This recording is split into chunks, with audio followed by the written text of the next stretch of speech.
You walk up to your favorite houseplant, and there it is, a leaf turning yellow and fading right in front of you. While it looks like the end, this color change is actually a built-in alarm system. A common mistake is treating that yellow leaf like the problem itself. It is more helpful to think of it as a fever, a surface-level symptom of a specific issue hidden within the plant's environment. To save the plant, we have to isolate the variables and pinpoint exactly where the biological system is failing. This diagnostic process requires only 3 things: the affected plant, your index finger, and clean pruning scissors. Shifting your focus from the visual symptom to the underlying environment is the most effective way to stabilize the organism. We start with the most statistically likely cause: water mismanagement. The first step is to analyze exactly where the yellowing is occurring on the plant's structure.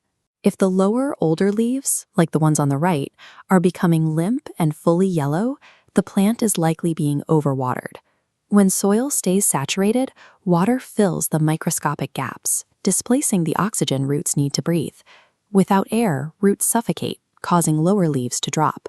Verify this by inserting your finger 1 inch into the topsoil. If it's damp, wait before adding water. Underwatering presents differently. In this case, the leaves feel dry and crispy, with the yellowing creeping inward from the outer edges toward the center. To fix this, provide a deep watering until you see it exit the drainage holes at the bottom of the pot. Afterward, establish a consistent and measured watering routine. Successful watering is about maintaining the specific ratio of oxygen to moisture that the root zone requires to stay active. If soil moisture levels are correct, the next layer to investigate is light exposure. Plants in dark corners struggle to photosynthesize. To stay alive, the plant will sacrifice its older, outer leaves to preserve the energy needed for its core. Too much direct light causes sunburn. Look for bleached or scorched patches on the leaves, indicating the light is too intense for the plant's tissue. You can adjust this by moving the plant closer to a light source if it's struggling, or using a sheer curtain to diffuse the light if you see signs of burning. If water and light are optimal, consider the soil's nutrient levels. Potted plants eventually exhaust the nutrients in their soil. A nitrogen deficiency has a specific visual signature. The leaf tissue turns pale yellow, while the internal vein network remains a vibrant green. Use a balanced liquid fertilizer to restore the soil chemistry, but use only the recommended amount to avoid root damage. Light and nutrients provide the fuel for growth. When mismanaged, the plant faces either systemic starvation or root damage. Finally, consider environmental shock. Recent changes in location, sudden temperature shifts, or the trauma of repotting can all cause a plant to shed leaves. In these cases, the best course of action is stability. Give the plant time to adjust to its new conditions without further changes. Once you have identified and corrected the environmental cause, you can begin the physical recovery phase. A fully yellow leaf will not turn green again. It no longer contributes energy and instead draws resources away from healthy growth. Use sharp scissors to sever the leaf cleanly at the base.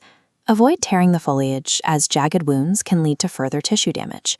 Removing this spent tissue allows the plant to redirect its resources exclusively toward new, viable growth. When you compare the initial state of the plant to its current condition, the difference is clear. By pruning the yellow leaves and providing a balanced environment, you've removed obstacles to its health. Energy that was previously spent maintaining failing tissue is now available for the production of fresh green foliage. Over the next 14 days, observe the plant closely. Watch for the emergence of new growth as a sign that your environmental adjustments are working. Following this methodical framework turns a yellow leaf from a sign of failure into an actionable troubleshooting checklist. A thriving indoor garden is built on consistent observation.